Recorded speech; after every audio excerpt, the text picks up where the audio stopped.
ভগবানকে যেমন কেউ প্রিয় রূপে ভজনা করেন, তেমনি আবার কেউ শত্রু রূপেও ভজনা করেন, যেমন করতেন কংস।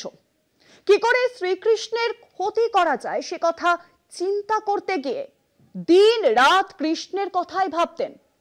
শুভেন্দু অধিকারীও বোধহয় সেই দশাই হয়েছে। কি করলে মমতাকে আটকানো যায় এই কথাই ভেবে চলেছেন দিন রাত। মমতা যা করছেন শুভেন্দু তাই করার চেষ্টা করছেন। মমতা দীঘায় জগন্নাথ মন্দির করলেন, শুভেন্দু পাল্টা দিতে সনাতনী সম্মেলন ডেকে দিলে কাঁথিতে। এরপর মমতা বললেন দীঘার জগন্নাথ মন্দিরের প্রসাদ পৌঁছে দেওয়া হবে রাজ্যের ঘরে ঘরে। ব্যাস, অমনি শুভেন্দু পাল্টা প্রসাদ আনতে চললেন পুরী থেকে। হ্যাঁ, পুরীর জগন্নাথ মন্দিরের প্রসাদ এবার রাজ্যবাসীর হাতে তুলে দিতে চায় বিজেপি। ঠিকই আছে, তৃণমূলের নকল করা ছাড়া বিজেপি আর কি বা করতে পারে।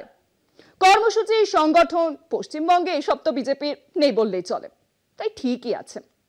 খালি মুশকিল একটাই, দিনরাত মমতার কথা ভাবতে ভাবতে শুভেন্দু আবার তৃণমূল হয়ে যাবেন না তো।